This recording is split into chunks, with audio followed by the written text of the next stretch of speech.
मित्रों, अभी हमारी मौजूदगी प्रयागराज माघ मेले के सबसे अलग शिविर में है। मतलब जो आपने शिविर अब तक देखे होंगे पूरे इस प्रयागराज माघ मेले के, वो सारे शिविर जो हैं वो पूरे मतलब बाबाओं से भरे रहते हैं। सनातनी बाबा जहाँ होते हैं, जहाँ पे सनातनी देवी देवताओं की मूर्तियाँ लगी होती हैं। लेकिन सबसे अलग शिविर जो हमने देखा है यहाँ पे प्रयागराज माघ मेले में, जो कि हम ठीक पीछे देख सकते हैं, यहाँ पे किसी बाबा की, किसी देवी देवताओं की नहीं, बल्कि संविधान निर्माता बाबा साहब डॉक्टर भीमराव अम्बेडकर की तस्वीर और साथ ही साथ गौतम बुद्ध भगवान की तस्वीर यहाँ पे लगी हुई है। तो आइए हम यहाँ के जो आयोजक हैं उनसे बातचीत करते हैं और जानते हैं कि ये शिविर यहाँ पे मतलब स्थापित करने का मतलब क्या उनका सोचना है, क्या उद्देश्य है उनका इस शिविर की स्थापना को लेकर। तो आइए हम बातचीत करते हैं। ये शिविर सबसे अलग है पूरे महाकुंभ में, पूरे इस माघ मेले में सबसे अलग शिविर है। तो यहाँ पे जो तस्वीर लगाए हुए हैं आप गौतम बुद्ध की और बाबा साहेब की, तो क्या उद्देश्य था लगाने का आपका? मेरा उद्देश्य इस मेले में लगाने का हम लोग बहुत कई सालों से लगा रहे हैं। तथागत बुद्ध जो संदेश दुनिया की शांति के लिए दिया, तो हम लोग इस उद्देश्य से लगाते हैं कि शांति अमन कायम रहे, बुद्ध को लोग याद करें, क्योंकि बुद्ध ने सभी धर्मों को, सभी संस्कृतियों को, सारी बात भारत के ही अंदर किया था। और इन्होंने एक मानवता की बात किया, मानव एक समान का इन्होंने ही किया। तो हमारे मानव में कहीं कोई भेद नहीं होना चाहिए, अमन चैन से लोग रहें, दुख का निवारण हो और सभी प्राणी जो है सुखमय जिंदगी जिए। इसलिए हम लोग भी उन्हीं के उद्देश्यों को ध्यान में रखते हुए ये प्रचार प्रसार करते रहते हैं कि सब लोग जो है एक साथ मिलजुल करके इस धरती पर जिंदगी जिए और देश के विकास में जो योगदान करें। अच्छा, जब ये शिविर लगाए आप, तो इसको मतलब इसको लेके किसी तरह का विरोध या फिर समर्थन देखने को आपको मिला हो? ऐसा है, पहले कुछ लोग आए, कुछ लोगों ने ऐसे सवाल किया कि यहाँ बुद्ध कैसे आ गए, बुद्ध की मूर्ति या फोटो यहाँ कैसे लगा। उनको समझाने का प्रयास हम लोगों ने किया। अच्छा, और उनके समझ में आया। विरोध हुआ यहाँ पे इस चीज का? ज्यादा नहीं, विरोध ज्यादा नहीं, ऐसा नहीं है, कोई विरोध नहीं हुआ। तो अपना शंकाएं जाहिर किए, जैसे आप कह रहे हैं कि अकेले यहाँ हैं कैसे हैं, तो उन्होंने कहा पूरे ये सनातन के मेले में, हिंदुओं के मेले में बुद्ध कहाँ? तो हमने कहा बुद्ध भी तो वही हैं, आप बुद्ध को भगवान भी मानते हो, अवतार भी मानते हो, तो फिर क्या उसमें एलर्जी की बात है? कि बुद्ध को लेके जो अवतार होने का दावा किया था, विष्णु भगवान के अवतार होने का, तो उस पर आपका क्या राय है? आपका क्या इसको नहीं मानते हैं, उन्होंने अवतार नहीं लिया है। कुछ लोग कहते हैं कि भगवान विष्णु के अवतार रहे हैं गौतम बुद्ध। बुद्धिस्ट विचारधारा के लोग इसको नहीं मानते हैं, और न तो उन्होंने कभी भगवान की बात की कल्पना किया बुद्ध ने, ऐसा भी नहीं है। वो तो सीधे उनका ये कहना था कि अगर मैं कोई चीज कहूँ या कहीं आपने पढ़ा तो उसको सत्य मत मान लो, तर्क करो, तर्क की कसौटी पर अगर वो चीज सत्य है तब मान लो। तो बुद्ध का तो ये फार्मूला था। तो हम लोग भी कोई डिस्कशन करता है, अगर वो हमसे सही बात कोई जानना चाहता है या अपनी बात बताना चाहता है, हम उससे तर्क करते हैं। अगर वो अपनी बात की सत्यता जाहिर कर देता है तो हम एक्सेप्ट कर लेते हैं, चलो भाई आप ठीक है। हम उसको बता देते हैं कि सत्य है तो वो भी मान लेता है। यहाँ कभी कोई विवाद नहीं हुआ जी। मतलब किसी तरह का कोई विवाद कोई सामने नहीं आया कि कोई विरोध किया हो कि आप लोगों ने यहाँ पे पंडाल क्यों लगाया, ये शिविर क्यों लगाया? अरे अभी कुंभ मेले में तथागत भगवान बुद्ध की बहुत बड़ी स्टैचू प्रशासन की तरफ से यहाँ लगी थी। लाखों लाख लोग वहाँ भीड़ लगी रहती थी। तो जब इसी धरती पर, इसी प्रयाग की धरती पर सारे कार्य हो रहे हैं, तथागत बुद्ध को और भगवान राम को, भगवान कृष्ण को कोई कहीं को उपदेश दे रहा, सब अपना सुनते हैं। जिसको मन पसंद आता है एक्सेप्ट करता है, जिसको नहीं पसंद अपना चला जाता है। जो लोग आते हैं उनकी सोच में कुछ बदलाव होता है यहाँ पे आके? कुछ होता है। जब ये आते हैं, जब ये बात हम लोग बताते हैं कि भाई उन्होंने तो इंसान की बात, जैसे मैं हूँ, हमारी कोई कास्ट नहीं जानता है, आप भी नहीं जानते, हम आपको नहीं जानते। जब हम बताएंगे कि ये हमारी कास्ट है, तब आपके दिमाग में आएगा कि ये जाति का है, ये जाति है। तो मानव में जातियां तो है ही नहीं है। मानव एक समान, हम लोग मानव में जाति नहीं, मानव जाति स्त्री और पुरुषों की एक जाति होती है, बस उतना ही हम लोग मान के चलते हैं। और जब तक है तथागत बुद्ध के मार्गदर्शन में चलना है, हम लोग इसी काम को, इसी कार्य को बढ़ाते हैं। और बहुत शांति अमन से ये हमारा कैंप चलता है। बहुत सारे लोग आते हैं, यहाँ शरण भी मिल जाता है, इनको रहने खाने सोने की व्यवस्था हो जाती है। श्रद्धालुओं को किस तरह की सुविधाएं देते हैं आप लोग? श्रद्धालु जो आते हैं, हमारे यहाँ रजाई गद्दा पड़ा हुआ है, ये टेंट प्रशासन ने दिया है, सारी व्यवस्था प्रशासन का है। उनको भोजन की व्यवस्था हम लोग पर्सनल की व्यवस्था होती है? हाँ, समिति की ओर से सब भोजन की, सुबह शाम भोजन की व्यवस्था करवाते हैं। हाँ जी। जैसे सारे शिविर शिविर करवा रहे हैं, मतलब भोजन की व्यवस्था, प्रसाद की व्यवस्था, वैसे इस शिविर में भी शिविर करवाएं? में भी होता है जी, इस शिविर में भोजन की व्यवस्था भी रहती है। अच्छा, भगवान बुद्ध को मतलब आप किस नजरिए से देखते हैं? जैसे सनातन धर्म के जो लोग हैं वो उनके मानने में, आपके मानने में क्या अंतर है? देखिए, ऐसा है कि जब बहुत डीप में जाएंगे तो ये सनातन शब्द बुद्धिस्टों से ही निकला है। तथागत भगवान बुद्ध के ही सनातन की बात कहा है। और सनातन तो जो है पुराना है, जैसे वो सनातन मतलब बहुत पर्याप्त पुराना है, काफ़ी दिनों से चला रहा है।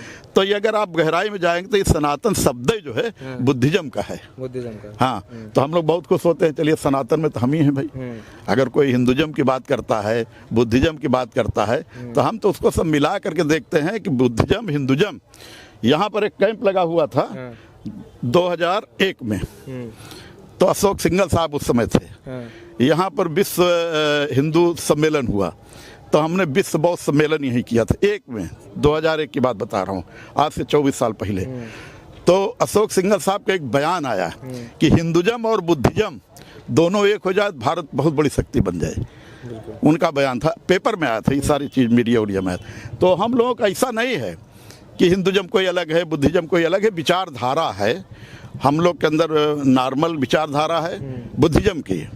और हिंदू धर्म जो सनातनी की बात करते हैं, इसलिए हम लोग थोड़ा सा लगता है कि कास्टिज्म में बंटवारा कर देते हैं, वो फला है, वो छोटा है, वो बड़ा है। इस बात को हम लोग नहीं मानते हैं और न मानने के लिए तैयार हैं। लेकिन भगवान बुद्ध बुद्धिज्म के रास्ते पे चलने वाले अनेकों ऐसे लोग हैं जो काफ़ी मतलब लिटरेट हैं, पढ़े लिखे लोग हैं, मतलब पूरा डॉक्टरेट की डिग्री लेकर बैठे हैं और बुद्धिज्म को फॉलो करते हैं। इस पर क्या कहेंगे आप? तो उनके समझ में आ गया है, तो वो बुद्धिज्म को फॉलो करते रहते हैं। जिसके समझ में नहीं आया है उसको समझाने के। विद्वानों ने इतनी किताबें लिखी, मोटी मोटी किताबें लिखी, जो पूरी मतलब मार्केट में पूरे खूब पूर्ण रूप से सेल की गई किताबें बिकी उनकी। बुद्धिज्म को फॉलो करते रहते हैं। जिसके समझ में नहीं आया है उसको समझाने के। विद्वानों ने इतनी किताबें लिखी, मोटी मोटी किताबें लिखी, जो पूरी मतलब मार्केट में पूरे खूब पूर्ण रूप से सेल की गई किताबें बिकी उनकी। कई विद्वानों ने लिखी ऐसी किताबें। ऐसा विद्वानों की लिखी हुई किताबें सब उनके किताबों के अंदर है। प्रचार प्रसार उनका नहीं हो पाता है, मेन चीज़ ये है। इसलिए बुद्धिज्म जो है, बुद्ध के मार्ग पे चलने वालों की संख्या बहुत कम है। और जो उस मार्ग पे चला बहुत शांति और सुकून की ज़िंदगी जीता है, ये हम लोग को मानना है। जैसा हम लोग हैं, प्रैक्टिकली हम लोग का अनुभव है। तो बुद्धिज्म जो है, बड़ी बड़ी किताबें जो लिखी हैं, हमारे विद्वानों ने लिखा है, उसमें सब यही है। तथागत वो डॉक्टर B.R. अम्बेडकर ने लिखा था बुद्ध और उनका धम्म। तो ऐसी किताबों को हम लोग पढ़ते हैं, उसमें कभी कुछ नहीं दिखाई पड़ता है। एक चीज़ भले दिखाई पड़ता है, क्योंकि हम लोग छात्र रहे, छात्र जीवन से रहे। ये बगल में लाला मनमोहन दास इंटर कॉलेज है, यहाँ का छात्र रहा हूँ। इधर बगल दारागंज है, राधा रमन इंटर कॉलेज के छात्र रहा हूँ। फिर विश्वविद्यालय का छात्र रहा हूँ इलाहाबाद का। तो यहीं लोकल रह करके हम लोगों ने पढ़ा है। और बुद्धिज्म बाबा साहब अम्बेडकर साहब ने जो लिखा बुद्ध और उनके धम्म, आप उसको पढ़िए तो आपका मन बदल जाएगा, कितना मतलब सच्चाई है उसमें। आप सर कब से फॉलो करते हैं बुद्धिज्म, कब से? मैं समझता हूँ कि जैसे 2001 की बात हम बता रहे थे, 2001 में जब यहाँ विश्व बौद्ध सम्मेलन की बात हम लोगों ने किया, तब से हम लोग ज़्यादा लिटरेचर पढ़ने की कोशिश करने लगे। और फिर काफ़ी इस समय हम लोग अपने आप को परिपक्व समझते हैं। काफ़ी तो जानकारी कि हम लोग जानकारी मिली है वो काफ़ी है, आगे जानकारी हम लोग हासिल कर रहे हैं। ये निर्विवाद बुद्धिज्म है, इसमें कोई विवाद नहीं है। ये बुद्धिज्म ये नहीं बताता है कि आप हमारे गुलाम बन के रहिए, आप उनके अधीन रहिए, ऐसा नहीं। आप स्वतंत्र हैं, जो भी आप कर रहे हैं, एक ऐसा काम न करिए कि आपके कार्यों से कोई दुखी हो। ये है बुद्धिज्म का फर्क। आपका क्या कहना सर? ये जो शिविर लगा हुआ है यहाँ, ये डॉक्टर अम्बेडकर राष्ट्रीय एकता मंच का शिविर लगा हुआ है। मेरा नाम भास्कर पासवान, मैं डॉक्टर अम्बेडकर राष्ट्रीय एकता मंच के अधिवक्ता मोर्चा का संयोजक हूँ। और आप बाबा साहब डॉक्टर भीमराव अम्बेडकर साहब की चित्र भी देख रहे हैं। हम लोग यहाँ से भारत के संविधान के बारे में चर्चा करते हैं और संविधान का जो भी प्रियम्बल है और उसके जो फंडामेंटल राइट्स है उनको हम लोगों तक बताने का कार्य करते हैं। क्योंकि ये देश जो है संविधान से चल रहा है और हमारे देश के जो संविधान में पंथ निरपेक्षता की बात है, मतलब सारे धर्म बराबर हैं। कोई भी ऐसा धर्म नहीं है जिसके जो कोई ऊपर हो या नीचे, सारे धर्म संविधान में बराबर है। तो हम बाबा साहब के संविधान के माध्यम से हम वो संदेश देना चाहते हैं यहाँ पे। और तथागत गौतम बुद्ध हैं, तथागत गौतम बुद्ध जी का जन्म यहीं हुआ था भारत में। भारत में जब हमारे देश के प्राइम मिनिस्टर भारत से बाहर जाते हैं, वो बोलते हैं हम तथागत बुद्ध की धरती से आए हुए हैं। अभी अभी आप देखे होंगे कि उनका बोले कि हमारी कल्चर, हमारी संस्कृति का जो हमारा विरासत है तथागत बुद्ध के आदर्श और विचारों का भी हाल में उनका स्टेटमेंट था। हम लोग भी तथागत बुद्ध और बाबा साहब के विचारों को यहाँ से, और हमारे जो राष्ट्रीय अध्यक्ष हैं आदरणीय भवन नाथ पासवान जी के मार्गदर्शन में ये जो शिविर चल रहा है डॉक्टर अम्बेडकर राष्ट्रीय एकता मंच का। अच्छा, बाकी शिविर में कथाओं का आयोजन किया जा रहा है, कथाएं लोग कहते हैं, तो यहाँ पे आप लोग क्या कुछ उपदेश देते हैं जो भी श्रद्धालु आते हैं? देखिए, यहाँ पे हम बाबा साहब के जो मैंने बताया ना कि जो भारतीय संविधान है, संविधान में जो उनका राइट है, उस राइट, भारतीय संविधान रखा भी हुआ है यहाँ पे आप, जो कि देख सकते हैं यहाँ पे जो तस्वीर लगी हुई है भगवान गौतम बुद्ध की और यहाँ बाबा साहब की, ठीक यहाँ इसके सामने यहाँ पे भारत का संविधान रखा हुआ है, भारत का यहाँ पे संविधान रखा हुआ है। तो क्या क्या उपदेश देते हैं आप लोग जो भी यहाँ पे? देखिए, हम लोग जो लोग यहाँ आते हैं पहले तो हम उनको बताते हैं इस शिविर के बारे में और तथागत गौतम बुद्ध के बारे में बताते हैं कि मानवता की बात बुद्ध ने कहा था, करुणा की बात कहा था, दया की बात कहा था, उनके नैतिकता की बात कहा था कि आप गुणवान बनिए, शीलवान बनिए, अच्छे व्यक्तित्व बनिए, उन्हीं सब बातों पर चर्चा होती है।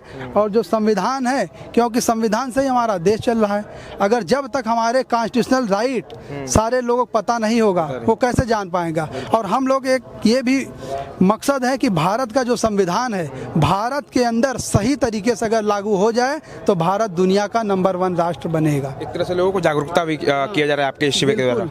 बिल्कुल जागरूकता किया जा रहा है। बाबा साहब ने जो संघर्ष किया समाज में गरीब, शोषित, पिछड़े, वंचित तबकों के लिए, उनके संघर्ष के बारे में बताया जाता है और कॉन्स्टिट्यूशन में जो राइट है उस सब के बारे में बताया जाता है। और तथागत बुद्ध ने जो मार्ग दिखाया है उनके बारे में हम लोग बताने का कार्य करते हैं। हमारे पूज्य भंते जी लोग भी यहाँ पे आए हुए हैं, जो कि देख सकते हैं आप।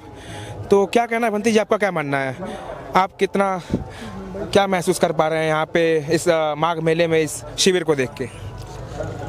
इस शिविर से जो है हमको काफ़ी जो है विश्वास है। मैं तथागत बुद्ध के विचार और बाबा साहब के जो है विचारों के यहाँ से जो है लोगों को जागृत करते हैं और हम भी जो है प्रयास करते हैं और करते रहता हूँ। जहाँ भी जाता हूँ वहाँ बाबा भगवान बुद्ध के धम्म और बाबा साहब के विचारों को जो है लोगों तक जन जन तक पहुँचाते हैं, प्रचार प्रसार करते हैं। यही हम यहाँ पर होता है। अच्छा, आप लोग तो ज़्यादातर बुद्ध भगवान से जुड़ा हुआ है आपका, तो बाबा साहब के बारे में क्या कहना है आपका? बाबा साहब ने भी तो भगवान बुद्ध के धम्म के बारे में पढ़ा। जैसे आप पालन कर रहे हैं वैसे वो भी करते थे, लेकिन उनके बारे में क्या मानना है आपका, क्या सोचना है? उनका सोचना ये था कि हम पूरे भारत में जो है धर्म का प्रचार प्रसार, पूरा भारत हमारा बौद्धमय हो जाए, यही उनकी वो था। कहाँ से आए हैं आप? हम यही प्रयागराज से हैं, करछना तहसील, रेवती रमन का नाम सुने हैं? बराव की राजधानी उनके बगल में ही है हमारा गांव है धरी। बाबा साहब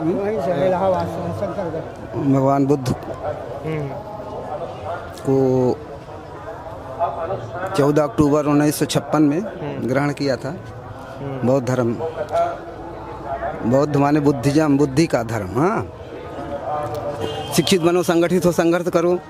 बाबा साहब अगर भीम भारत में आए न होते, हम सबका कोई सहारा न होता, न टूटते हमारे गुलामी के बंधन। अगर भीमा माता का प्यारा न होता, न धन बल, न शिक्षा, न इज्जत हमारी जरा सी न होती थी। हिंदू धर्म में नरक से निकलने न पाते कभी हम, अगर भीम का कुछ सहारा न होता। चमकते न गांधी, जवाहर और मोती, रानी मेहतरानी एक बराबर न होती, यदि संविधान बाबा साहब बनाया न होता।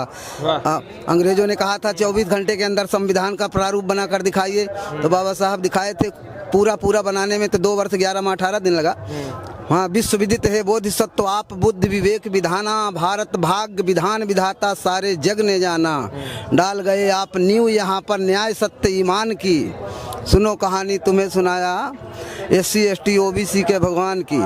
ये दलित शोषित ही ना बल्कि भीम के देश भारत ही सारा ऋणी है। संविधान देख के चलो जो अकेले, ऐसी कोई निशानी नहीं है। बाबा साहब संविधान निर्माता, अछूतों के त्राता, गांधी नेहरू के जीवन मुक्तिदाता। 1942 के आंदोलन में गांधी नेहरू को अंडमान काला पानी भेजा था अंग्रेजों ने, बाबा साहब बात करके छोड़ाया था। जो यहाँ पे श्रद्धालु आए हुए हैं उनसे ही हम बातचीत करते हैं कि कैसा लग रहा है उनको इस शिविर में आके। तो अभी आप यहाँ पे आई हैं, सबसे अलग शिविर है ये, कैसा लग रहा है आपको? बहुत अच्छा लग रहा है भाई, क्योंकि हमारे मेला क्षेत्र में इस पावन भूमि पर हर एक विचार का आदर और सम्मान है। वैसे ही संगम है तो विचारों का, मतों का और विचारधारा सिद्धांतों का संगम होना चाहिए ना। और भारत ऐसा देश है जहाँ हर एक संस्कृति को महत्व दिया गया है, तभी तो हम लोग हमेशा जिंदा रहे हैं। वही संस्कृति जीवित रहती है जो अपने में पचा लेती है, सबको अपनाती है। तो इस धारा पे ये शिविर भी है, यहाँ पे सभी का स्वागत है। आप लोग यहाँ आए, मुझे बहुत अच्छा लगा। और इस शिविर में सबका सम्मान और स्वागत किया जाता है और दिखाया जाता है कि बुद्ध का देश है ये, जो शांति और बंधुत्व और विश्व मानवता के लिए जीवित है।